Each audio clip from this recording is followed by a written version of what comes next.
G'day, mate. Welcome back to the channel. I'm FPL Root, and welcome back to another FPL video. So in today's video, we're going to go through my top transfer tips for Game Week 11, who you should be buying or who you should be selling for your Game Week 11 team. If you are new around here, please make sure you do subscribe and smash a like on this video too. Let's get into it. Yo, listen up, Rue is stepping up the game, where fantasy Premier League runs in his veins. From transfers to captains, he's always on top, guiding you through every game week non-stop. They say Rue got that Salah flow. Welcome to the channel, enjoy the show. Wild cards, free hits with so much vibe. If you're hunting for success, then make sure you subscribe. The first up, we got the Arsenal striker Nketiah, fresh off his hat-trick against Sheffield United at home. A player that maybe some people thought about bringing in. If you do follow me on Twitter, you'll see I did post about him being a good option when I found out Jesus was injured. Yes, like I said, he did just score a hat-trick, and that's why over 60,000 people have bought him in already. He comes in at 5.5 million, and he's only 5.5% owned, which is incredible for the, I guess, starting Arsenal striker if Gabriel Jesus does stay injured. That is a big if, though. It's likely he will miss a few weeks. The official time is about, I'd say, about 2 to 3 weeks. So it says the 11th of November, which would see him miss the Newcastle away game and potentially be back for Burnley at home. But for me, I think he will be out a slightly longer, and with that performance, Nketiah can't really get dropped now after that. Gabriel Jesus can also play on the right and on the left, so that does leave the spot for up for grabs for Nketiah. Like I said, their fixtures are a mixed bag though. So Newcastle away, Burnley at home, Brentford away, Wolves at home. For me, I probably would be waiting to see how long Gabriel Jesus is out, because if he does come back and he is that threat for Nketiah, and he's starting place, then I probably wouldn't go for it. I don't think it's worth it. If he is out for a long period, and Nketiah does have that spot kind of nailed, then 5.5 million is an absolute steal. Although even if he's not nailed, 5.5 million could be worth the risk. If you are looking to chase your mini leagues or you're kind of low down the ranks and you want to try and go for it, then Nketiah for the next 1 to 2 weeks looks really, really good. Next up, we have a striker that a lot of people are taking out. So over 60,000 of you, Alexander Isak, comes in at 7.5 million. So he is injured at the moment. He did miss the last game week 10. Wilson obviously played and done really, really well. So it doesn't really help his calls too much. But yeah, someone like Isak and someone like, I guess, a Newcastle striker spot in general, if they're like both injured, they're both not playing, or they're both playing, then it's tough to find out who's number one anyway. But especially with Isak now getting a groin injury, it's not worth the risk keeping him in your team. He's got Arsenal at home next as well. Then they've got Bournemouth away, Chelsea at home, United at home, Everton away, Spurs away. So not the best fixtures for Newcastle. So I think for that reason, and with the injury, I think, yeah, people are right to take him out. I think there are better options out there for that price point. And if you can go a little bit higher, you can even get someone like Ollie Watkins, who has great fixtures, or even his counterpart, if he does stay injured a long time, Callum Wilson could be a good option. But so next up, we have a player that over 26,000 of you have taken out. It's Pedro Neto. So the Wolves midfielder has been a very popular option recently. 5.8 million. He's been getting a lot of goals, a lot of assists, and he actually did get an assist last time out against Newcastle, but he did come off injured around the 76th minute. He's got 8 assists and 1 goal this season, so he's doing really, really well for Wolves, especially them assists. 8 assists is incredible. It's the highest assist out of anyone this season. So I can see why people did bring him in, but now people are starting to take him out, as he did come off with a hamstring injury. Gary O'Neill did say that hopefully it's not as bad as it is, but for me, I think any hamstring injury is probably not worth the risk for Wolves. That could see him kind of make it worse or get do worse to the injury. So for me, I think he will miss that Sheffield United game in game week 11, and I think he potentially could miss the Spurs at home game, and then they go away for international duty, and he'll be back fresh for Fulham away.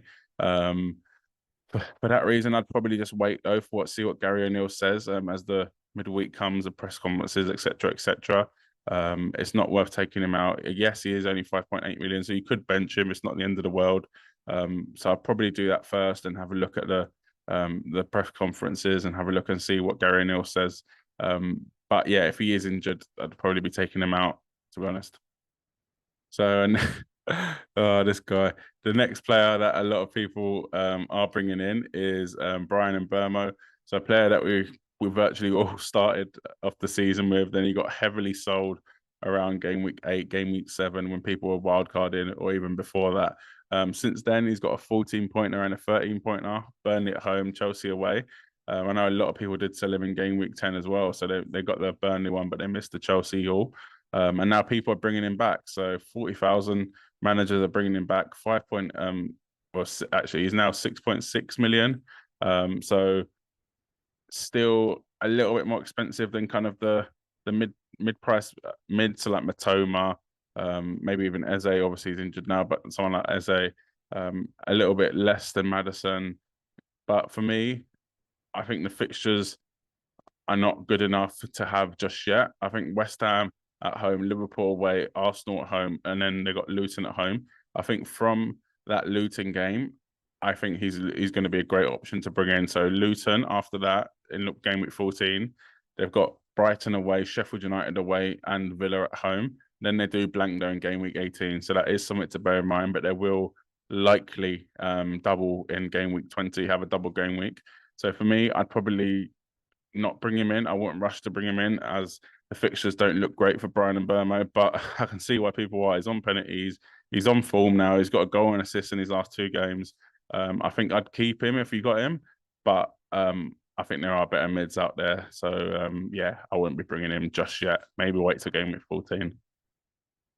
So a player that did miss game weeks 9, Tottenham's clean sheet in game week 9, and he did miss game week 10, which was annoying, is Udogie, so the left back for Tottenham. So basically he got injured in game week 9, ended up coming off before the 60th minute mark, and then he did miss game week 10. It's a muscle injury, so it's not too serious, but it is annoying for someone that is 4.9 million. He's had 50,000 transfers out so far. Spurs' fixtures are a mixed bag over the next 4 as well. So Chelsea at home, Wolves away, Villa at home, City away. You could say some of the toughest fixtures, I guess, with City, Chelsea in there could be tough. London derby, Wolves are looking good this season, and Villa are looking good too. And even in terms of clean sheets, we haven't really been seeing a lot of Spurs clean sheets. They kept one against Fulham, yes. They kept one against Luton, and they kept one against Man United and Bournemouth. But apart from that, 4 clean sheets this season. I don't think their defense is that good to warrant being stressed over having Udogie in the team, and especially with them fixtures, I can 100% understand why people are taking him out. For me, if we do get news that he is likely to miss another game week, then I will be taking him out personally, and I think everyone else should too. I don't rate Spurs' defense as much as I do their attack. I think their attack, you can hold them through tough fixtures, but I don't think Udogie has that attacking threat just yet, like Pedro Porro kind of does, but even Porro hasn't really showed it. So I think until they do show it, then I don't think they're as good as options as people think they are. And also, I think there's better defenders out there who kind of have the same clean sheet potential and potentially even more attacking return potential than Udogie. So maybe someone like Tsimikas for Liverpool. So for me, yes, I would be taking him out if it is likely that he will miss another game week or 2. So next up, a player that I'm sure a lot of people are taking out Udogie for is Joachim Andersen, the Crystal Palace defender. So nearly 40,000 of you have decided to bring him in. I'm not sure why, I'm sure why. I know their fixtures are great, but in terms of recency, he's got 2 goals, 1 assist this season, which is pretty good for a defender. And he did get that assist against Spurs, and maybe that's why the little knee jerks there. But for me, I think it is the fixtures. Burnley away, Everton at home, Luton away, West Ham away. Then they've got Bournemouth at home, and then they've run into a tough fixture. So until game week 15, really, really good fixtures for Crystal Palace. I mean, they've shown this season they can keep clean sheets. So I completely understand why people are getting in the Palace defender. For me, though, I wouldn't be paying more than 4.5 million. You can get Mark Gahey for 4.5 million. Yes, Anderson has probably that little bit more attacking threat, but for me, it's not enough to warrant the extra 4.4 million on a defender. I think you could, for that price point, you can get someone a little bit more attacking, a little bit better defensive probability. So for me, I'll be going Mark Gay here if you are looking for a Palace defender. Well, that was it for this video. Thanks everyone for watching. If you are new to the channel, please make sure you do subscribe and smash a like button on this video too. And let me know below, who are you going to be bringing in this game week? Cheers.